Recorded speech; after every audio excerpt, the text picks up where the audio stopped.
There have been stories about what's been happening to people who work at the American Embassy in Moscow. The stories concern radiation. First, it was said the Russians were either bugging or jamming embassy intelligence equipment, and that they were using microwaves to do that. And that was getting embassy people sick. 2 American embassy employees in Moscow may be suffering from cancer of the lymph glands, and that Ambassador Walter Stessel is suffering from pernicious anemia. The Soviet Union has admitted that some radiation exists, but the government newspaper Izvestia dismissed it as ordinary, non-dangerous electromagnetic activity, possibly caused by the embassy. There is no reason to believe that those microwaves have caused any illness, but U.S. personnel are concerned over published reports that the microwaves may have caused cancer in a few cases. Soviet technicians say radioactivity levels in the U.S. Embassy are at better than safe levels. The State Department is considering taking electronic eavesdropping equipment off the Moscow embassy roof so the Russians will stop using microwaves to try to jam it. Izvestia said reports that the radiation was caused by Russian snooping devices are an invention with a foul smell. Tornadoes last night and today killed 3 persons in Arkansas.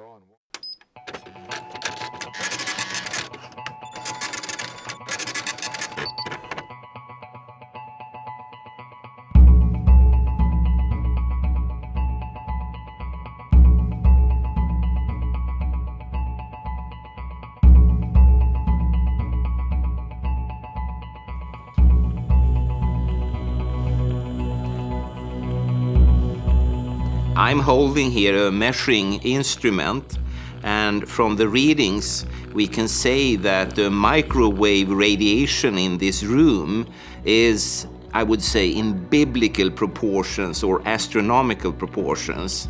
It's approximately 1 million billion times above natural background, which we had just 50 or 100 years ago.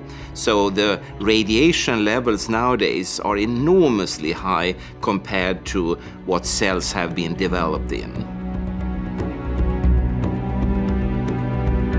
They are not part of the normal universe.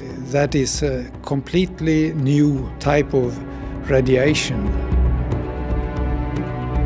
The beginning of the 1980s, very few were electrosensitive. But today it's well over 10%, I think, and the trend is pointing at close to 50% will have one or the other type of sensibility within the next 5-10 years.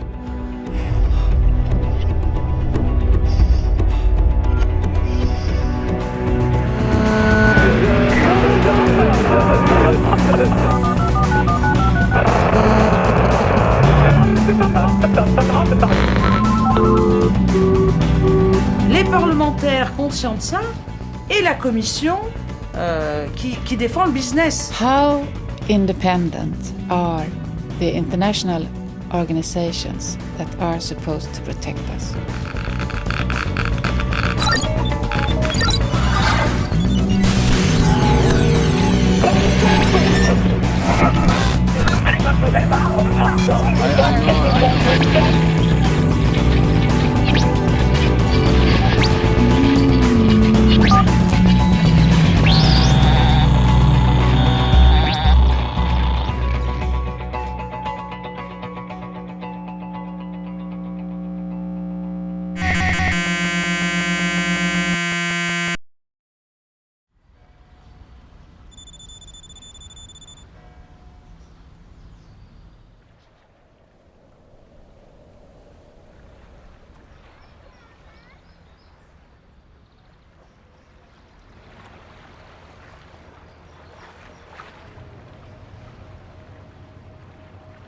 I don't like to go into town anymore because the radiation levels are so high now, so you feel it, you feel symptoms. I think most people who become aware of what this radiation might cause feel the radiation quite quickly now.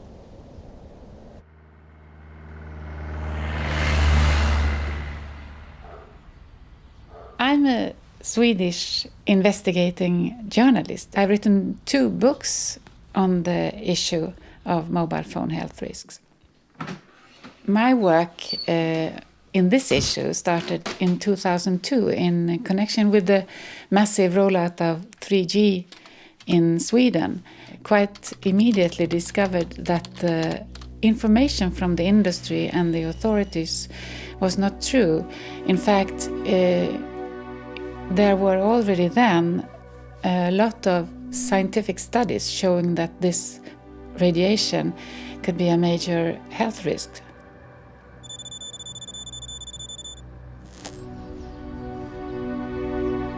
The reason I wanted to investigate the health effects of electromagnetic fields actually go back to the 1970s and 80s. And at that time, in Sweden, there was an introduction of personal computers, and very soon people started to report skin problems. I still continued trying to investigate the health effects of various forms of man-made electromagnetic fields. For instance, heart rate variability. When you expose people to the microwaves, what happens then with the heart rate? Also, we had studies on the red blood cells and the formations of clumps in the blood, and also to investigate the functional impairment called electrohypersensitivity. Every human being is electrosensitive. But the question is, will there also be people that are electrohypersensitive, meaning that they will pick up fields, signals, whatever, that the rest of us doesn't feel, and in that way they will act like the classical canary bird in the coal mine. They will react as biological sensors to something the rest of the population so far doesn't react to.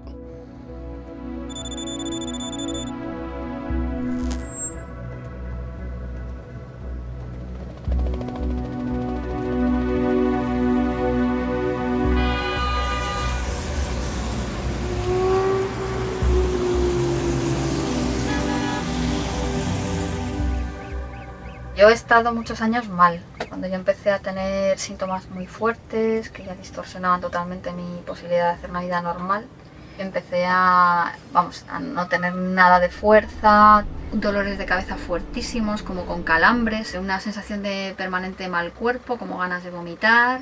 Tenía taquicardias, mucha confusión mental, de hecho estuve medio encamada, ¿no? Que casi no podía con mi alma.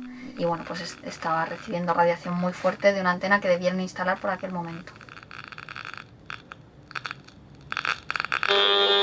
Yo ahora mismo no puedo estar bien en esta casa. O sea, yo de repente aquí ahora me pega un bajón y me quedo pues hecha mierda. Lo que sonaba era un inalámbrico sin parar, 3 horas encendido.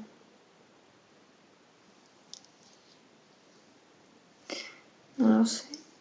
Estoy hecha polvo, que es otra puta tarde más perdida de mi vida. Estoy harta.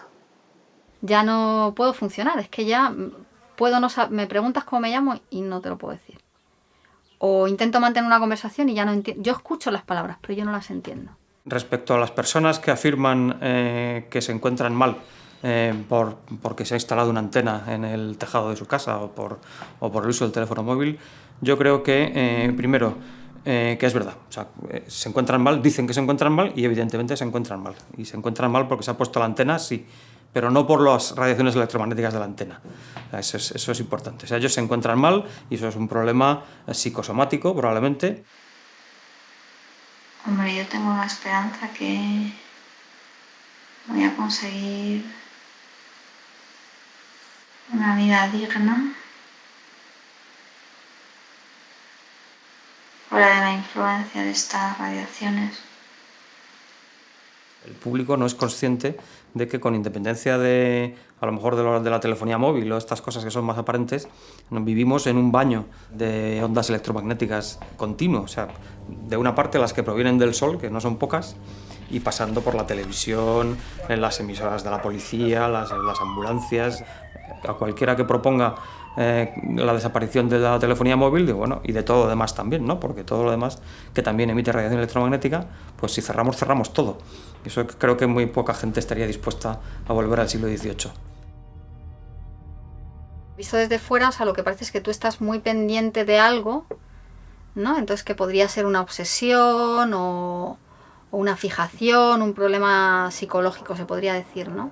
Es que a esa gente que lo piensa le diría que les daría esa sensibilidad una semana. Nada más.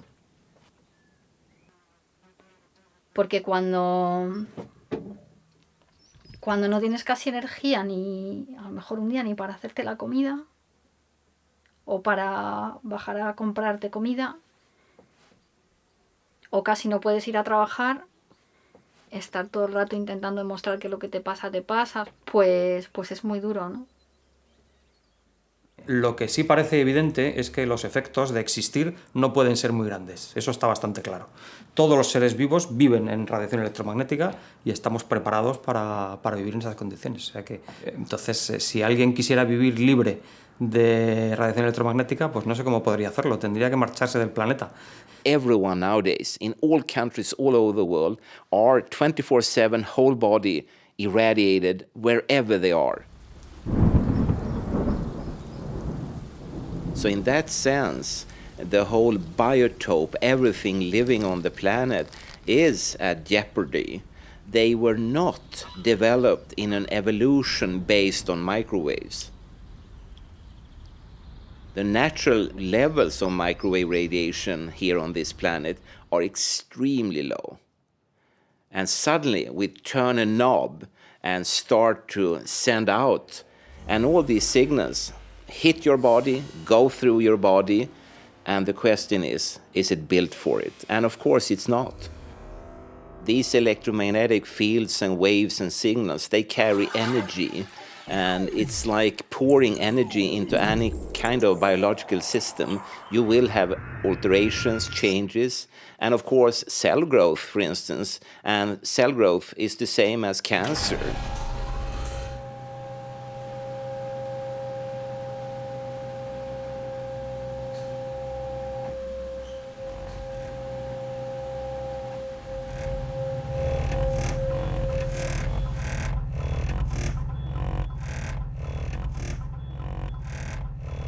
Scientists has also shown that, for instance, microwaves can destroy the bonds in the DNA molecule, which is the basis of your genetic material, and such damages could be the starting point, for instance, for cancer development. So it's very serious data.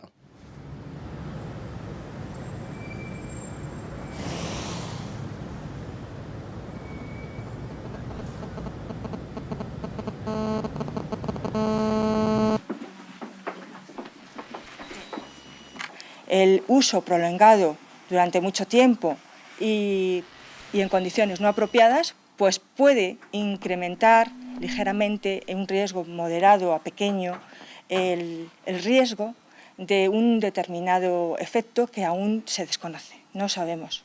Yo quiero matizar eso. Sí, matízalo, Alejandro, porque yo no hablaría de factores de riesgo. Bueno. Hemos hablado de indicios y hemos explicado cuáles eran los indicios. De momento, como digo, no hay pruebas de nocividad.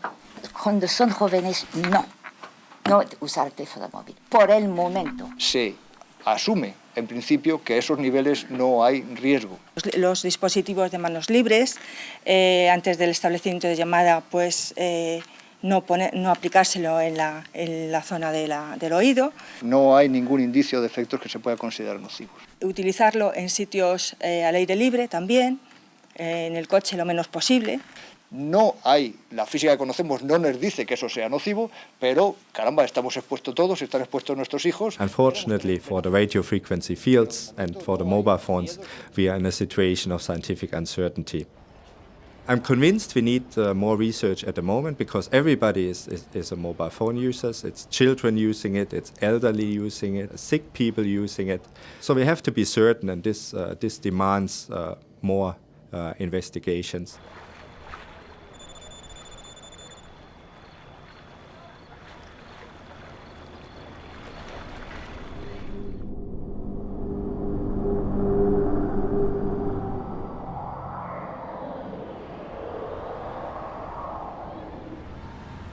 International Agency for Research on Cancer is a research institution. So we are doing research and trying to identify the causes of cancer.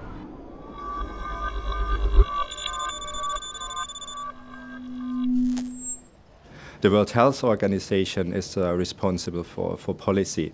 So they are setting our evidence that we find what causes cancer and what doesn't cause cancer into recommendations for prevention.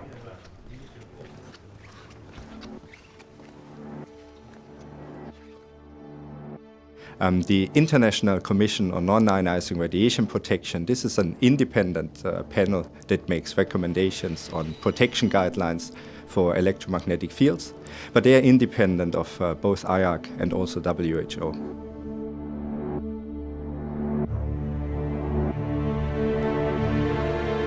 ICNIRP is an international commission of experts on this kind of radiation, and ICNIRP has a huge power in this issue because ICNIRP has recommended the limits that most countries, at least in Europe, have adopted. And as pointed out by themselves, they are only technical. They were never meant to be used as any kind of medical safety or biological safety. It's just a technical measure. But governments and parliaments and so on have used them as a safety guideline, and they are definitely not. And those limits are based on an old paradigm from the American military in the 50s that considered that the only effects from this radiation are thermal, when the radiation is so high that it can heat tissue. Los límites que se han establecido actualmente están en función de los efectos térmicos de la radiación y se han establecido con el objetivo de garantizar que no se produzca un incremento de temperatura que pueda tener efecto biológico. En ese sentido me parece que son unos límites sensatos desde el punto de vista científico. I started training in 1960 at the Royal Navy's Microwave Training School. And it was my specialism throughout the Royal Navy was looking at all aspects of microwave warfare. By the 60s, it was mostly understood. Some of the experiments done during the Cold War, that the scientists found that they could cause severe psychiatric problems by changing the pulse frequency. Imagine you are jumping on a trampoline at your own bounce level, and imagine I weigh 56 stone and I jump on the trampoline and bounce at my rhythm. You will be forced to bounce at my rhythm.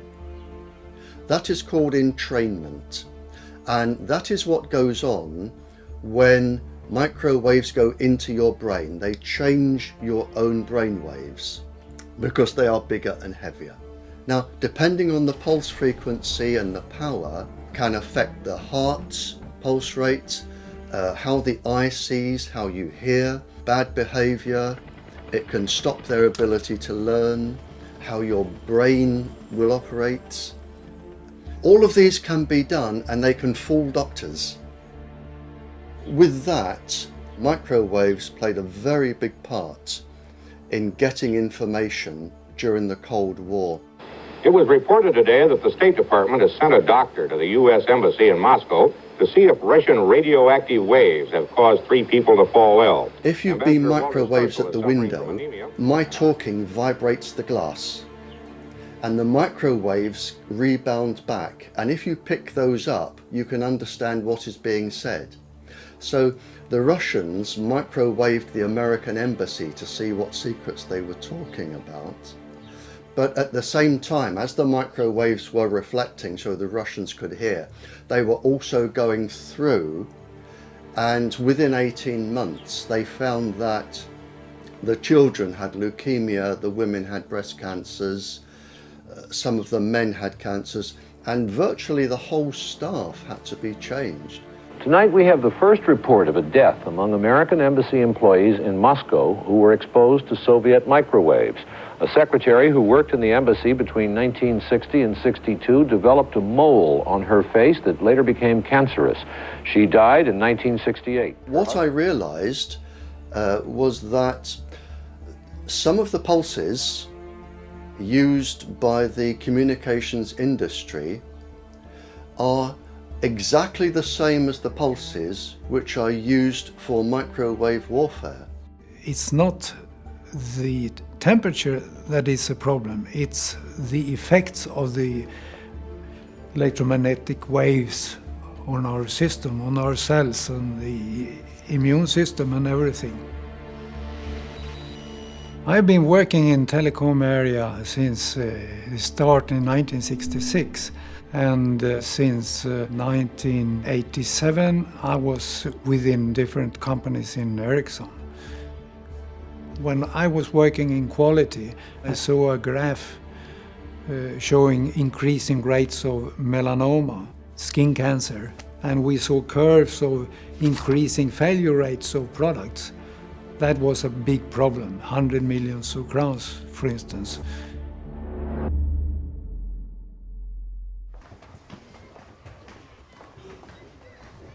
Men jag som lärare märker ju också, jag jobbar som lärare i 40 år.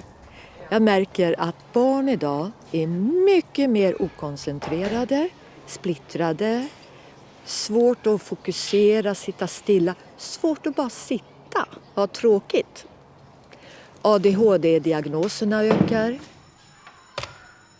Men så länge som Strålskyddsmyndigheten, den statliga, säger det är ingen fara med det här, det är bara uppvärmningseffekten. Om det blir en för hög uppvärmningseffekt, då är det farligt för kroppen.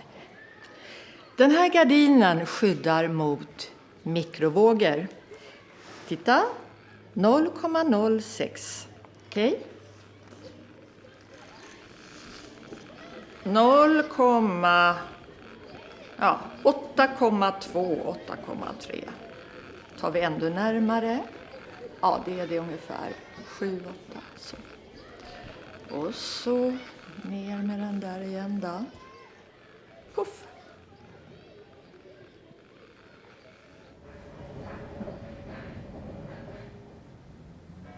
I Stockholm, då är det så många sändare överallt. Det är så mycket. Det blir som en sörja utav allting. Och då märker jag ingenting förrän jag kommer hem. Då känner jag hur jag kan vara alldeles urlakad.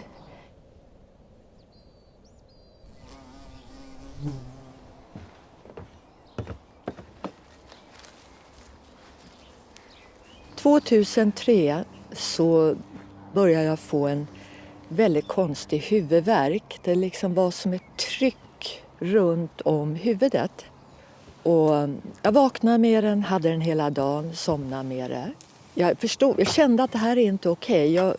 Det här är inte okej. Någonting pågår. Nu blir det en ny fas som jag kommer in i. Och när det gäller barn, där är det väl... Det finns ju ingen som för deras talan. Och föräldrarna, de vet inte tillräckligt alltså. Så det bör göras riskbedömningar och försiktighetsprincipen bör följas. Det görs inte. Money, money, money. Det är det handlar om. Yo le regalaría un móvil a un niño sin la menor duda. Respecto a las ondas electromagnéticas no me preocupan lo más mínimo. Sinceramente, a mí no me preocupa lo más mínimo. The protection guidelines we have at the moment would protect you from any risks that we have established. But whether, for example, you should recommend unlimited use by children, that's a completely other issue. And I think even without strong scientific evidence, you should apply common sense here and say, it's a technology that we have not fully understood. It's a technology that you hold directly to the body. So we need more work on this. When we talk about the reproductive system, there are a number of studies clearly showing that male sperm cells are badly affected actually, and that they lose their movement capacity, their morphology is destroyed. But the most important study is maybe on fertility in the long-term run, where people have looked on different generations of mice and seen that in the future, after a certain number of generations, the fertility was more or less completely gone. And that is, of course, a very serious warning signal. And again, I'm surprised that no one is really paying any real attention to this. What we are now risking by microwaving the planet, we are saying we are prepared to risk all of the future generations of the world with genetic damage for today's profit margin. That is what we're risking.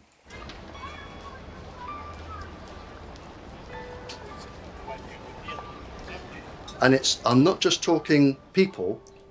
The cells are identical to plants, animals, humans. So if you're damaging a human cell, you are automatically damaging the plant cells, the pollinating insects, over 200 of them. They are all affected, every single thing.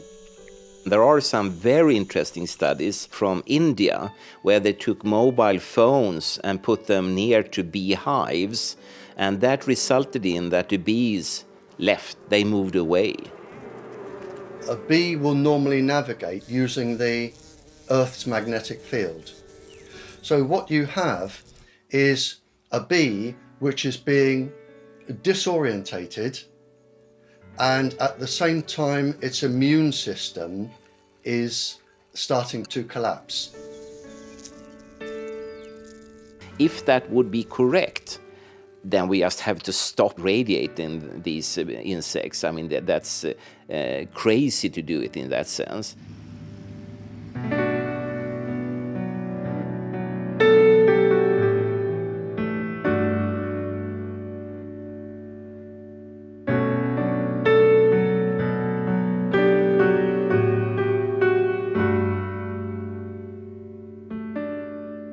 Only the future will tell. Hopefully, it will turn out to be safe, but that would mean that thousands of scientific papers all at the same time must be wrong, and that has never happened before in history.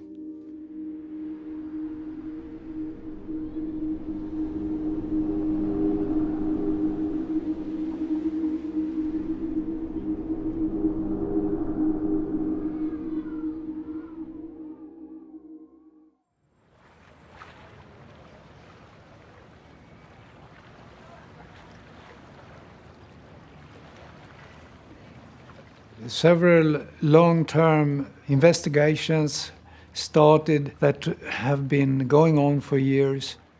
These long-term studies seems to be just a way to push the problem in front of you. Get time to make as much money as possible, not to have to take decisions today. It's just a question of when we should start to react. In 2009, scientists met in Norway because scientists felt that the ICNIRP guidelines were not sufficient to really protect health and life.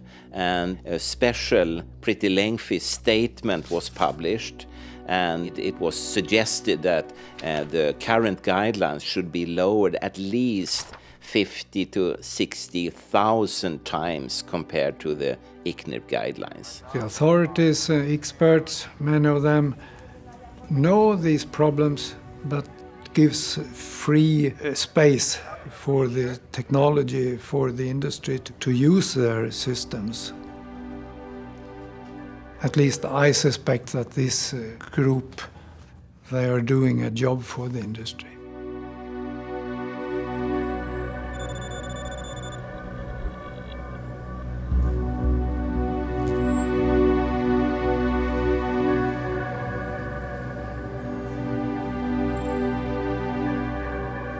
Qui appartient à l'ICNIRP? Et quand on regarde l'organigramme, on s'aperçoit que là aussi, il y a des conflits d'intérêts. La commission est trop liée au lobby. Je me suis aperçu que les experts qui disaient que c'était pas dangereux, souvent étaient financés par les opérateurs de téléphonie mobile. Et donc les normes qu'ils élaborent, elles sont en concordance avec ce que peut faire l'industriel à un moment donné. Ça n'émet pas des recommandations pour dire le risque c'est 0. Ça émet des recommandations qui jouent sur on accepte tant de cancers, tant envoyés de morts par rapport à d'autres industries, et donc c'est ce qu'on appelle un risque acceptable. An admittance that those limits from ICNIRP has been too high and that there are health risks below those limits is a serious threat also to this industry. There are lots of money that have been invested in this system. Thousands of billions of euros.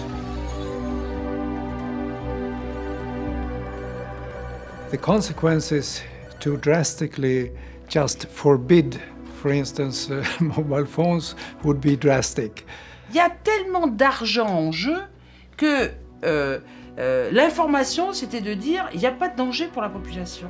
Il n'y a aucun souci sur la santé.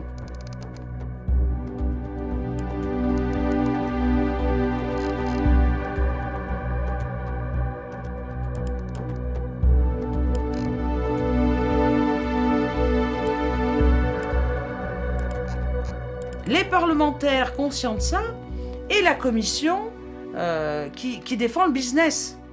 Vous voyez, on est dans le business, on n'est pas dans la protection sanitaire de la population européenne.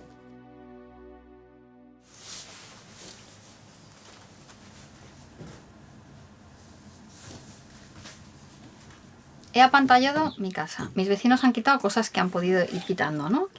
Pero cada vez la gente tiene más cosas inalámbricas, que luego me afecta el sueño, que ya por la noche no duermo, que ya al día siguiente estoy hecha polvo, y así ya es diario.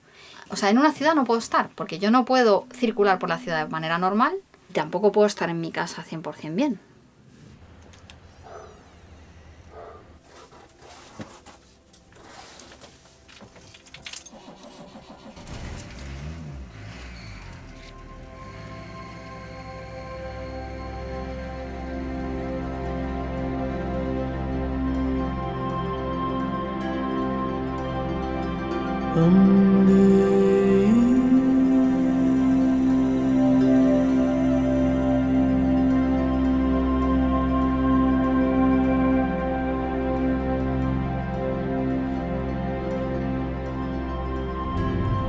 Los teléfonos móviles pueden producir cáncer.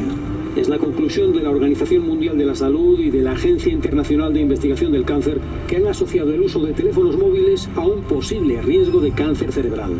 Anunciaron en Lyon que los campos electromagnéticos generados por las radiofrecuencias de los teléfonos se consideran posiblemente carcinogénicos para los humanos. Scientists from 14 countries have reversed those years of reassurance. Le fait que l'OMS ait remonté, si vous voulez, le niveau pour dire c'est possiblement cancérigène, au même titre que le bisphénol, que les gaz d'échappement ou que d'autres polluants, ça montre qu'il y a un vrai risque de cancer. Está clasificada en la misma categoría que el café. El café es también potencialmente cancerígeno. O sea, eso quiere decir que hay algún estudio en los cuales se ha sugerido la potencialidad de efecto nocivo y por tanto no se puede catalogar como absolutamente seguro. The classification of a possible carcinogen is the weakest scientific evidence we have. So in the future, with new scientific evidence, it can change in either direction. The general pattern, I would say, for such warning signals is that they start at a low level and then they move upwards. So most likely in a few years' time, there will have been more data collected and we will probably see an increase in the importance of these cancer classifications. Hopefully, I'm wrong. Hopefully it will go in the other direction. It will turn out to be without any risk. But I would be a little bit surprised then.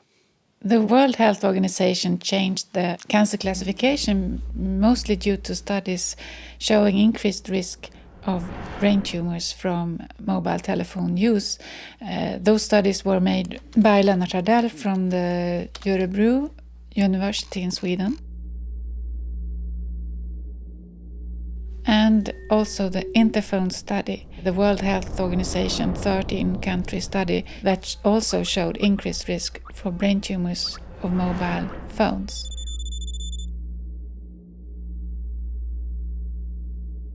I think that this radiation clearly merited a higher classification because there are a lot of evidence showing cancer risk from this radiation. The problem is that the mobile phone industry has dominated the cancer research from this radiation so much. We have to make sure that the industry and the research is clearly separated. And of course, I also think that the industry has a responsibility to support the research because they make all the profit from the technology. So they should be interested also in demonstrating that the technology is safe. And what we usually do in practice, that we have a firewall between the funding and the research, so that there's no direct link by contracts between the researchers and the industry. And that is a mechanism that has shown to work very well. And that is all very well if they had been independent, but the problem is the connections between industry and these expert groups. Anders Ahlbom is considered to be one of the world's leading experts in this field. And he's a professor at the Karolinska Institute, and he has led all Swedish expert investigations into this issue. He has also been an expert to the World Health Organization, and he was part of the ICNIRP expert group that recommended the today's obsolete limits for mobile telephony. I think that the conclusions drawn by Anders Ahlbom went through a major change because earlier he was more careful about what he said. He didn't clearly dismiss the risks as he does today. And that is very strange. So there's been a major change, and I think it is those conflicts of interest that he has that can explain why he dismisses the risks that he has clearly observed himself. Then I started to search further, and I then discovered that his brother, Gunnar Ahlbom, had for many years been a lobbyist for the major Swedish mobile phone operator Telia Sonera in Brussels, while Anders Ahlbom at the same time was a so-called independent expert for many authorities in Sweden and also for the European Commission.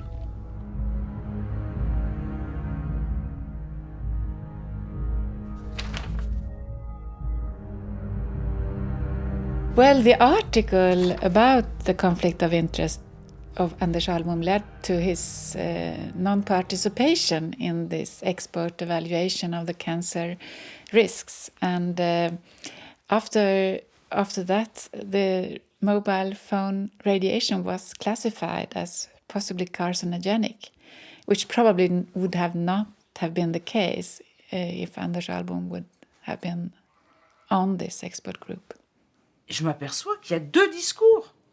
Il y a le discours des scientifiques indépendants qui disent oui, on a fait des études, il y a des études partout maintenant sur le plan international, et le groupe de travail qui donne des conseils à la Commission européenne, c'est des gens qui utilisent l'argent européen pour leur laboratoire, qui font des études assez critiquables et qui sont du genre mais on n'a pas assez d'études, il faut encore continuer.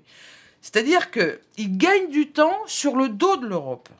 Et ils utilisent l'argent européen pour faire des études qui sont, je trouve, pas de très bon niveau. And it turns out that if you read a study, anyone on random that say that these techniques are safe, they are approximately 4 times more often financed by the industry as compared to studies saying there is a health effect, which I think is very sad in the sense that already when they were started, they had lost a lot of their credibility.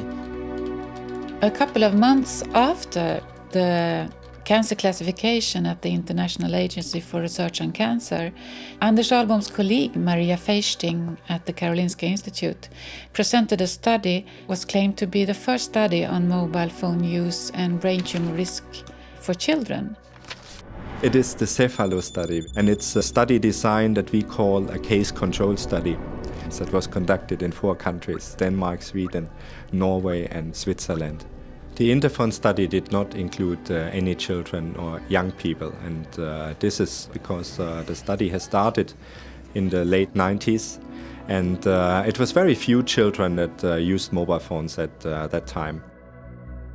Maria Feisting claimed in the press release that the study's results were reassuring.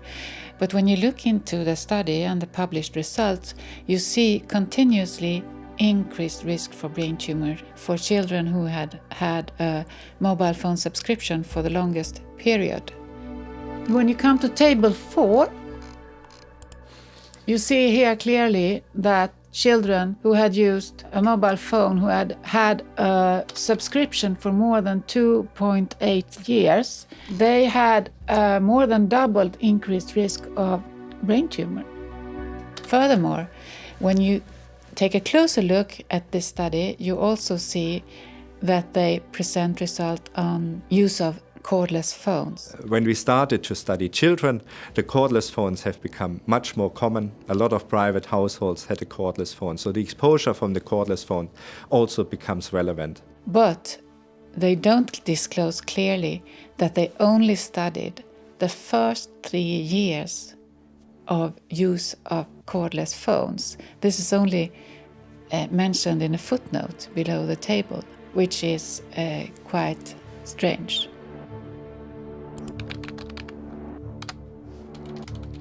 I asked Maria Feisting if she could send me a copy of the questionnaire that they used in the Cephalo study. She refused. And then I turned to the ethical board, because I know that the ethical board at the Karolinska has to accept the study design, including the questionnaire. And I received the questionnaire, a draft questionnaire of the Cephalo from the ethical board, and it appeared that they didn't include the strange restriction of usage of cordless phones to only the first 3 years the child used it. This study is clearly manipulated. You can't imagine any serious scientist asking for only the first 3 years of use. Both the Cephalo and the ENDEVR study that they show increased risks of brain tumors for mobile phone users, both children and adults. So the results in the study, when you read them, they show something totally different than what is communicated to the broad public. Il y a trop d'argent en jeu. C'est énorme, c'est des milliards et des milliards d'euros. Et en plus, ils peuvent après acheter ceux qui veulent. Si vous avez un scientifique à un laboratoire qui n'est pas terrible, eh ben, il le finance, il l'aide, il fait des contrats avec eux. Et si vous avez un scientifique très sérieux qui fait une étude sur le danger, notamment, on a eu des exemples en France où il y avait un scientifique qui avait fait des études sur les protéines de stress liées au rayonnement électromagnétique, ben, il n'a plus du financement. Donc oui, il joue sur la carotte et le bâton. We realized that the only sort of safe rule here is that money is behind everything. It's always some political or economical or industrial argument behind the curtains that will drive a development in a certain direction. This is one of the most influential and economic powerful industries in the world today. And it's not only about the telecommunications industry, it's also about the defense and military industry. They also produce microwaves. They also use this technology and they have the same interests. This is a military area. Move away from the perimeter. I say again, this is a military area. Move away from the perimeter.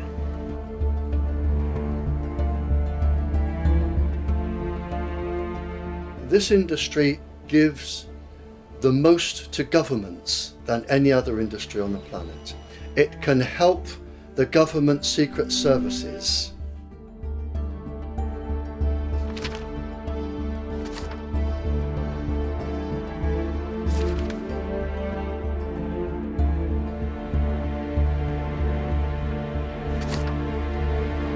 You have to make up your own mind, because nowadays all these scientific areas are heavily infested by other arguments coming from politics, economy, industry, and so forth. So don't trust us, trust yourself.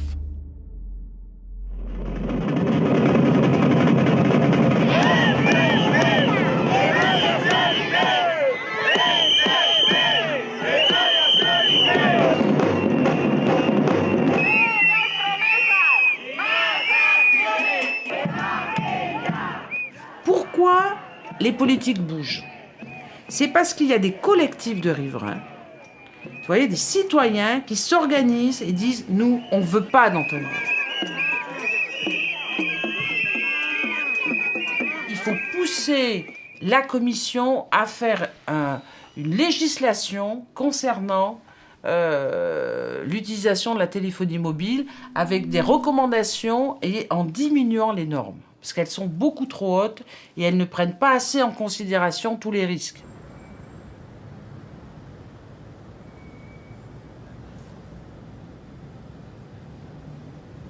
Il faut appliquer, je dirais, normalement dans tous les cas, le principe de précaution, lorsqu'il y a ce risque qui peut conduire à des dommages irréversibles. If the precautionary principle would be implemented in this particular field, most of these gadgets would immediately be forbidden. Los efectos perjudiciales de cualquier cosa están absolutamente en relación con la dosis. Entonces, el principio de precaución tiene que estar en relación con la dosis. Entonces, no es decir teléfonos móviles sí, teléfonos móviles no, no es eso. And in this situation of scientific uncertainty, it's now the national governments and their institutions that are responsible for radiation protection who have to decide of what to do in this time period of scientific uncertainty.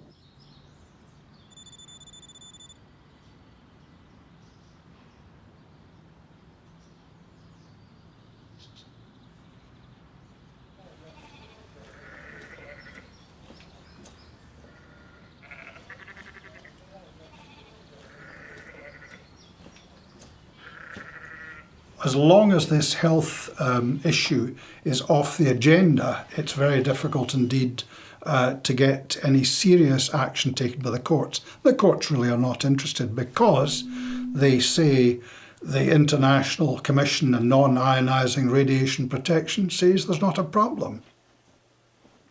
It sounds a very good name. The International Commission on Non-Ionising Radiation Protection sounds great.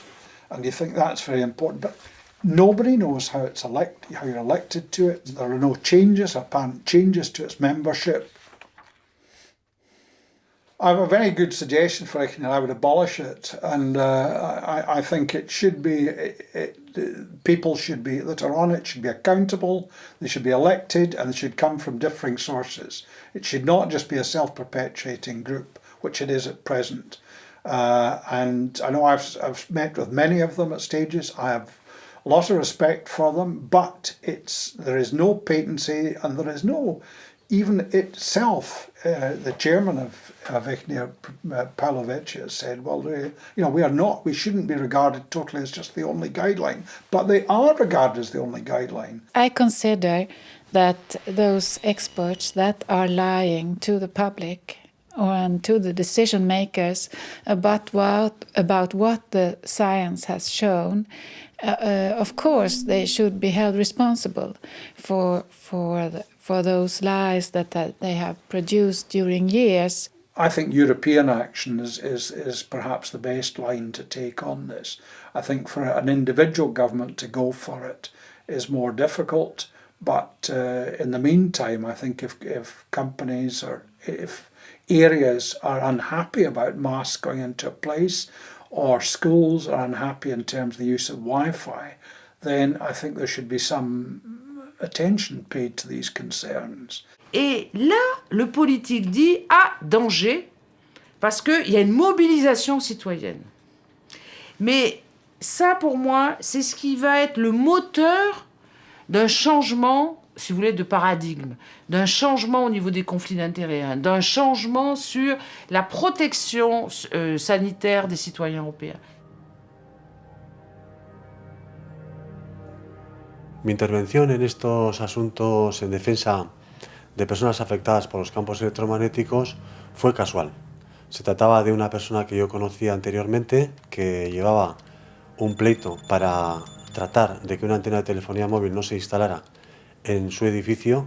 Hablamos del año 1997 aproximadamente, y el juez nos estimó y se ratificó esa estimación en la audiencia provincial y esa antena no se colocó.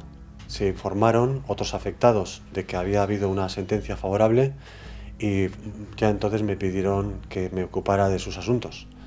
Y entonces uno de ellos tuvo bastante relevancia porque conseguimos por primera vez en el Estado español y creo que posiblemente en Europa que un juez paralizara el funcionamiento de una antena de telefonía móvil por problemas de salud.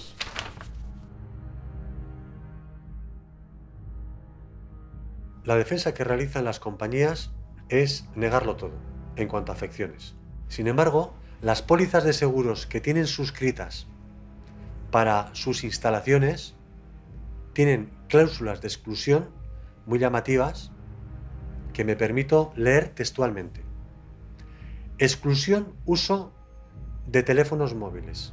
No quedan cubiertas las responsabilidades legales con respecto a daños personales, enfermedad, incapacidad de cualquier tipo, muerte, enfermedad mental, angustia mental, dolor mental o físico, trastorno o deterioro o desorden mental o físico, o cualquier síntoma mental o físico causado o supuestamente causado o contribuido por el uso continuado de teléfonos móviles. ¿Por qué hay esta cláusula de exclusión si es una actividad total y absolutamente inocua? Lo más importante para los usuarios que utilizan esta tecnología es, desde mi punto de vista, que tengan información. Y es una asignatura pendiente por parte de la Administración informar y formar a la población, sobre todo a la más vulnerable. Estamos hablando de los niños, estamos hablando de las personas enfermas, estamos hablando de los ancianos. Y que entonces, con toda la información en la mano, decidan.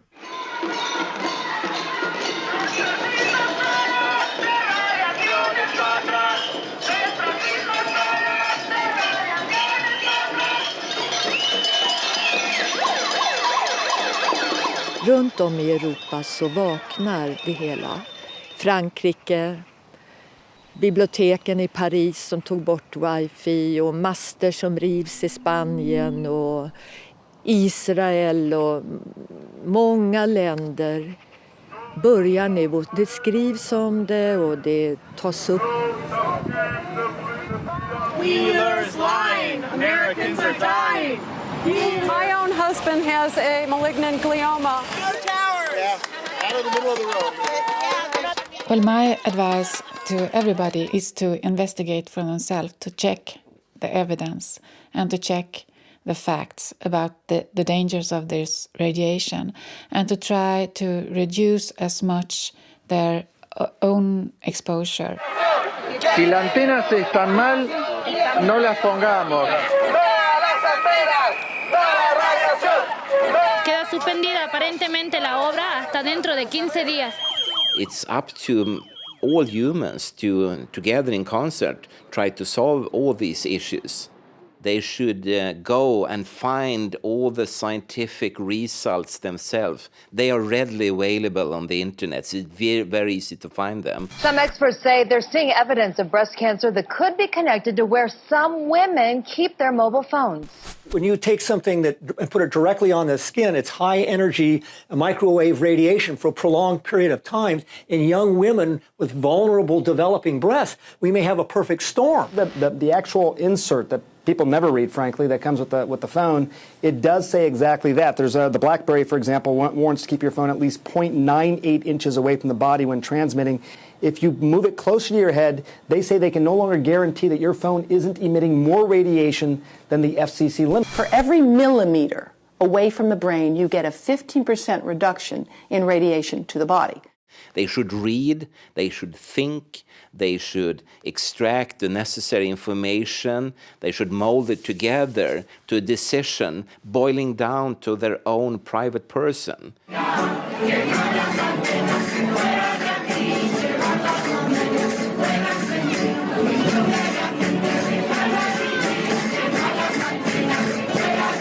Y estamos salvando nuestra dignidad. Y lo que sí que tenemos muy claro es que si luchamos puede que perdamos, pero si no luchamos ya hemos perdido. Antenas no y salud sí.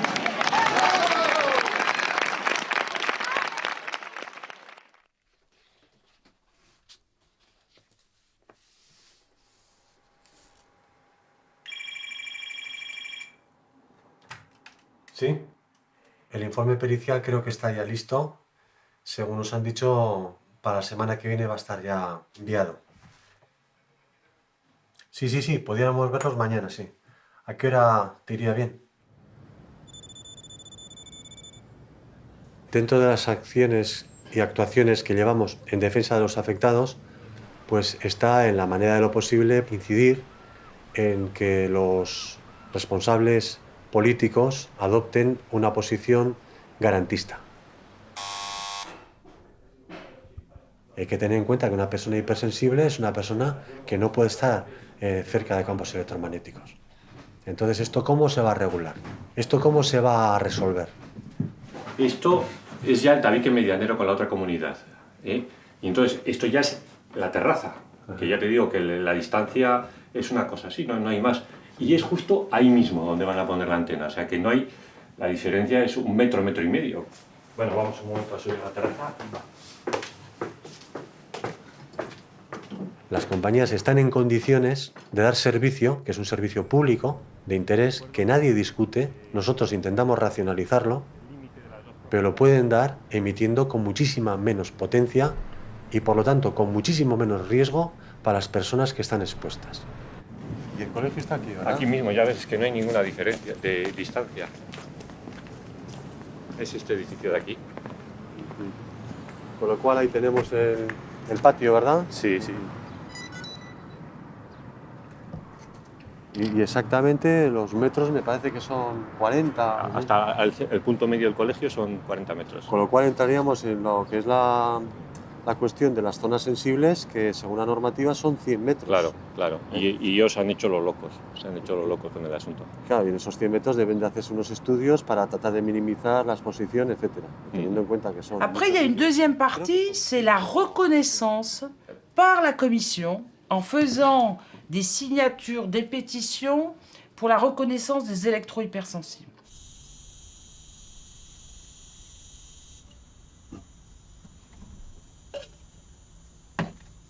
Quand vous avez le contact direct avec des gens qui souffrent, des gens qui ne supportent pas, par exemple, la proximité d'une antenne relais, quand vous avez des gens qui deviennent électro-hypersensibles, qui ont vraiment des souffrances incroyables, et qu'à côté, vous avez une administration qui dit « ça n'existe pas ». Il faut que je suis en train de le constituer, un groupe de parlementaires qui m'aident et qui font aussi du lobby. C'est-à-dire, à un gros lobby, il faut faire un autre lobby et surtout, c'est s'associer les citoyens européens, voyez, pour faire monter la pression. Yo no tengo tampoco la solución y yo no estoy en contra de ninguna tecnología, pero si hay problemas, o conseguimos que se preserven espacios donde gente que tenemos este problema mínimamente podamos vivir, y buscamos alternativas, o hacemos un uso más responsable, como se está hablando de otros problemas medioambientales, o realmente va a haber gente que no podamos vivir en este planeta.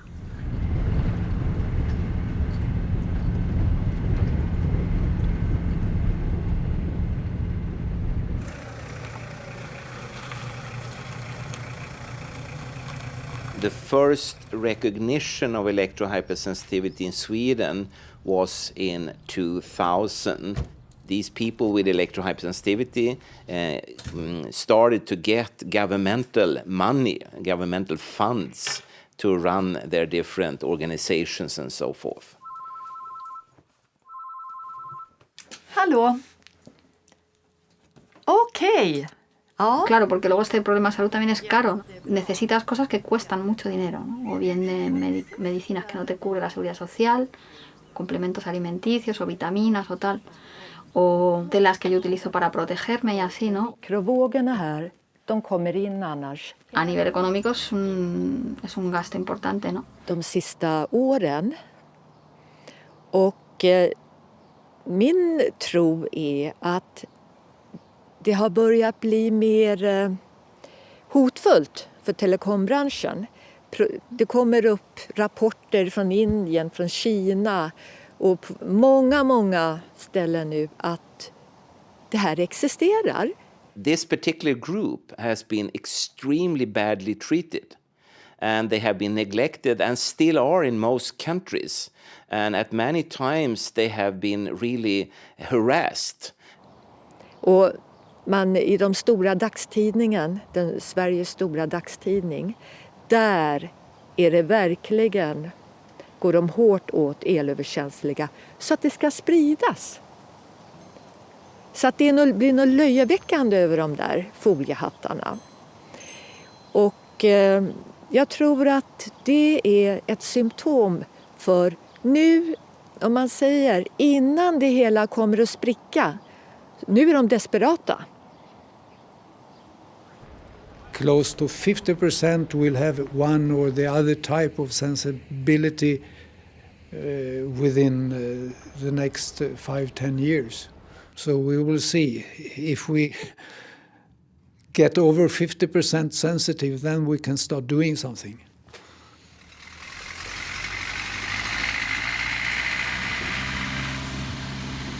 Para mí la caravana no es la forma de vida, o sea, es como la transición para buscar un espacio y un lugar donde yo pueda vivir con salud, pero no es fácil.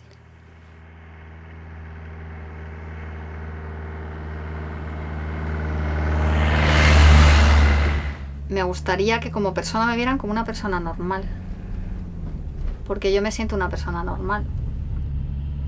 También desearía que la gente pensara que es una discapacidad real.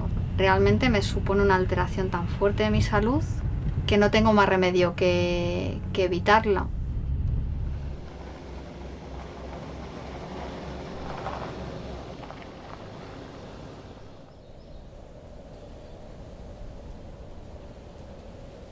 Si a mí me dicen que yo tengo que vivir todo el tiempo bajo el efecto que a mí me producen estas radiaciones, yo no lo podría soportar. Yo preferiría morirme. Yo tengo ganas de vivir y estoy luchando por eso.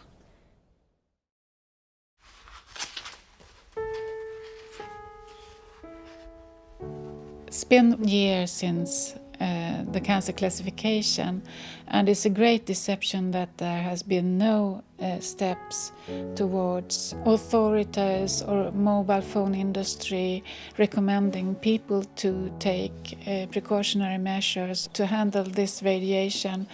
Instead, nothing has been done. Business goes on as usual. People are not warned about the cancer risks. Children are increasingly using this technology. I think it's a completely health disaster going on, and people are not informed about the risks. Mobile phones, computers, computer screens and so on, from a biological point of view, they are just toys. They are not life necessities. And to have that kind of very harsh arguments and threats and discussions about toys, that's for me a warning sign, really, And if you look around in the world today, you do realize that the needs are very, very different. And the needs today is about clean water, clean air, food that we can eat without risk. It's about love, compassion, understanding, respect. And they are very seldom actually on this economic agenda. Primary word is growth. We should have more and more and more and more of everything, you know. And that's from a biological point of view very odd and scary. Il ne faut pas être addictif. C'est-à-dire, il ne faut pas penser que toute technologie est bonne pour sa personne. Et moi, je fais confiance à la fois à l'intelligence collective et au sens de la personne pour dire halte. On n'est pas d'accord pour aller dans cette voie qui nous fait devenir des robots, voyez, par rapport à des gens qui nous manipulent. Och sen gå inte på att du blir lyckligare om du hela tiden skaffar dig mer och mer prylar. Du blir inte lyckligare. My advice to those interested in this is simply don't use your phone too much. I have a mobile phone myself and I'm using it most to take pictures because it's a good camera on it. Donc, c'est ensemble, si j'avais un message à dire, c'est ensemble, tous les gens qui sont sur le plan européen, que ce soit les Espagnols, les Italiens, les Français, etc., eh ben, il faut qu'on reprenne le pouvoir sur des gens qui veulent nous dicter leurs priorités. Voilà. If one wants to be really safe, then one has to go back to natural background levels.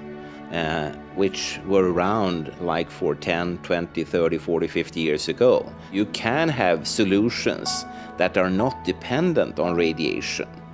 And maybe in the future, if you come back in 100 years' time, then we will have a completely other society where the progress has meant stepping backwards. And stepping backwards for life. This industry is considered to be so important to society and to the economy that we will have to have a lot of victims, a lot of dead bodies on the table until we take steps to reduce the risks and the exposure.